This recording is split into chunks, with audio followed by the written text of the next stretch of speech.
everybody. I'm going to forego the mic as well, so I hope everybody can hear me from the back. That's right. I solved my first big problem in university, coincidentally on this campus. It was my third year. I was going to my third year of university. I was an athlete on the women's varsity volleyball team. And my first 2 years, I was on the bench. I knew I was a great player, didn't know how to get off the bench. I had to go and ask someone.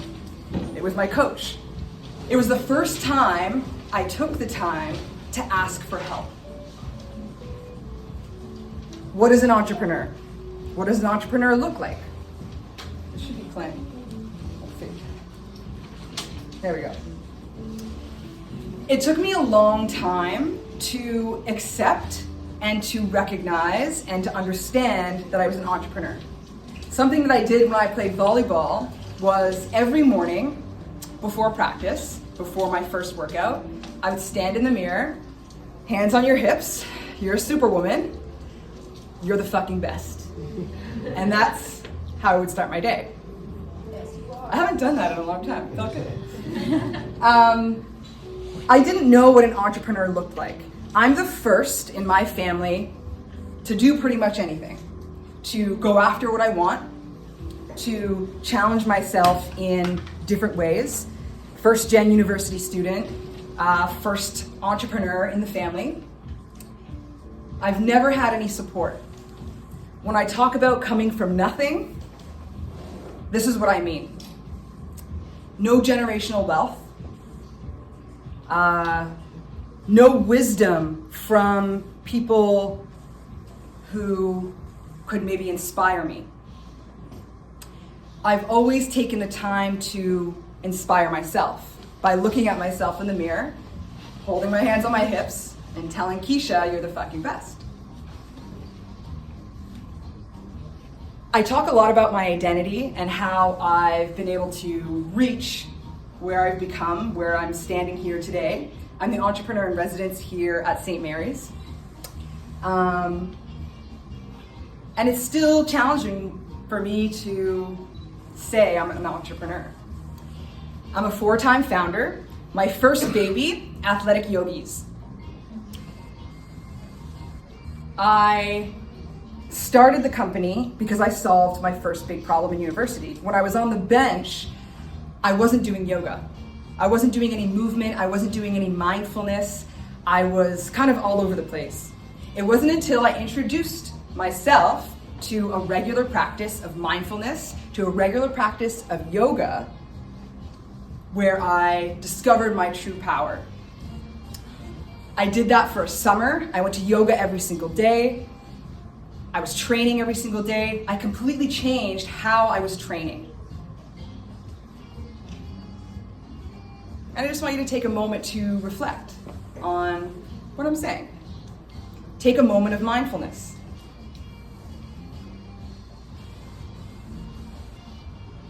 There's an opportunity to learn from mindfulness, to learn from meditation, to learn and sit with yourself in moments of challenge.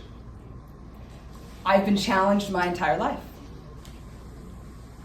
And one of the things that I like to do is ask the question, what if I could speak to my ancestors?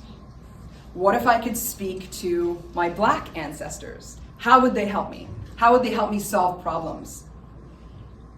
Not only are my ancestors Black, but they're also Dutch.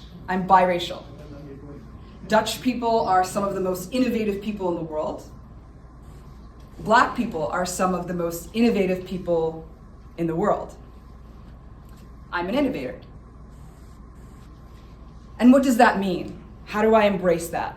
How do I get through those moments of challenge? It's through mindfulness, it's through meditation. It's through thinking about my ancestors and imagining how I could speak to them and ask for help. It's what inspires me every single day to get up and be a better person. And inevitably, it's inspired me to be an entrepreneur. Athletic Yogis being my first startup, I was completely kind of shell-shocked when I jumped into this. I told my husband, who's also in the room, this is what I want to do. I want to be an entrepreneur. I want to work with professional athletes, and I want to teach them how to move and to breathe in ways that will help them elevate their game. And that's exactly what I did. I worked with the Raptors. I worked with the Maple Leafs. I taught these athletes and many other athletes in the CFL as well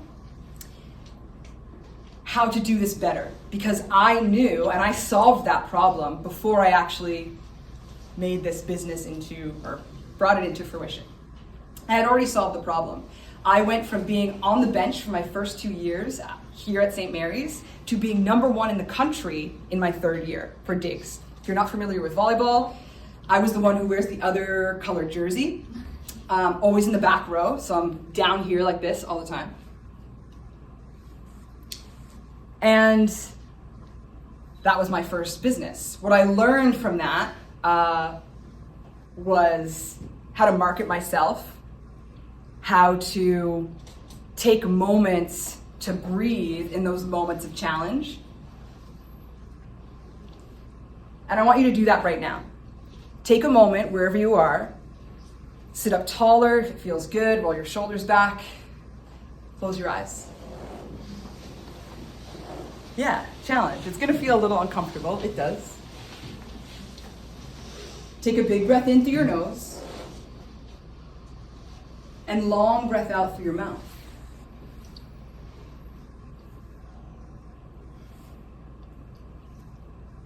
As I'm challenged with my identity as well as building businesses,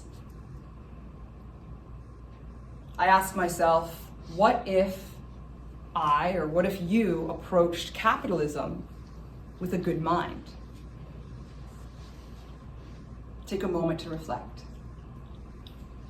Can you breathe a little deeper?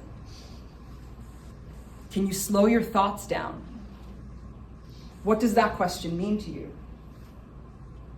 For me, it's always been a challenge. When I talk about my identity, the Dutch were some of the first to create the slave trade. My African descendants are part of that. How do I approach capitalism with a good mind? I take moments to breathe. I look at some of the flaws in capitalism. I continue to breathe. How do I bring this into my businesses? Into business? How do I bring that into the business world? I take moments of mindfulness. I take moments for breath. Can you breathe a little deeper in this moment?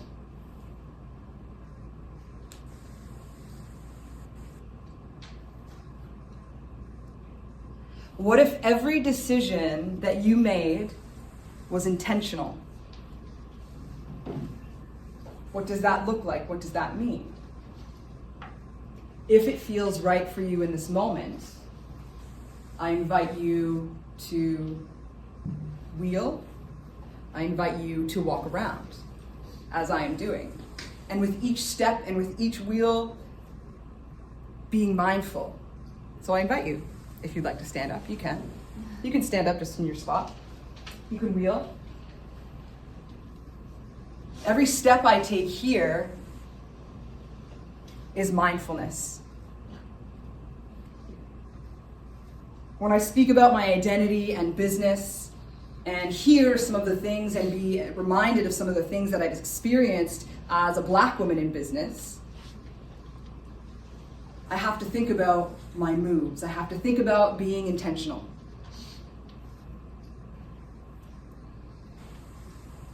Can you breathe a little deeper? Can you slow your mind down? This is how I approach business.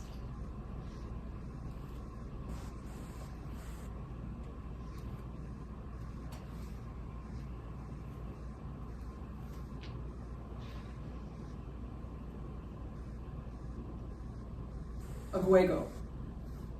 That is the Mohawk word for all of us.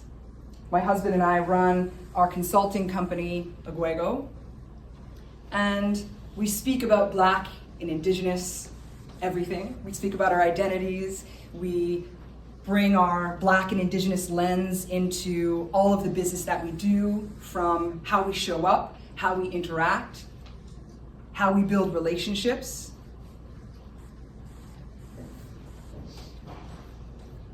Take a deep breath in. And a longer breath out to relax your shoulders.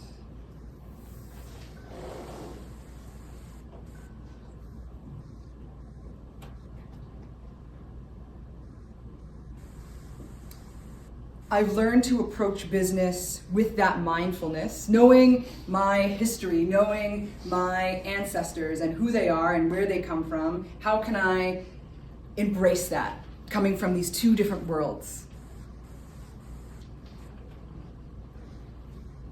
And my final question is, what if reparations were paid for the slave trade's forced labor? What would my generational wealth look like?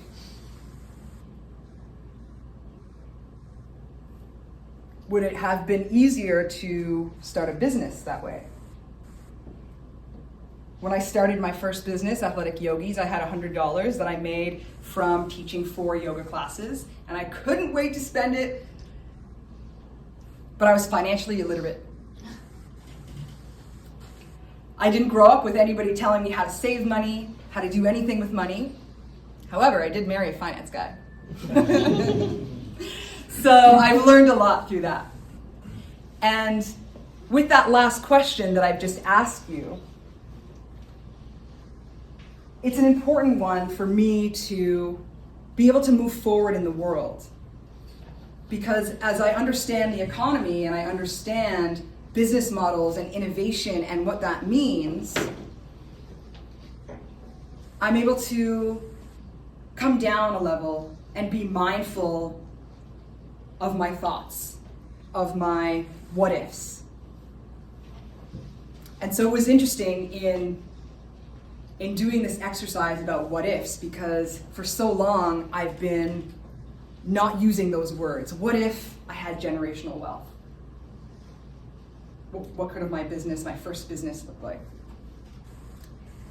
But now I use it as motivation. I know who I am. I'm a businesswoman. I'm a Black woman. I'm a Dutch woman. I'm capable. I'm now learning and in the middle of continuing to learn about finance, taking the time to learn it and to apply it to everything that I do so that I can move forward in a good way. And I go back to that question of, what if you approached capitalism with a good mind? And that's been really important for me in order to move forward in business, because there's been times where I'm challenged with those what if questions. But it's through a good mind and through mindfulness and through taking myself down a notch in my thoughts and having that ability to breathe that I'm able to move forward in a good way.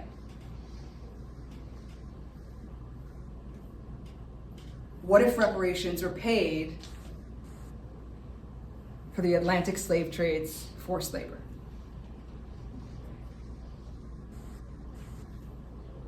Thank you.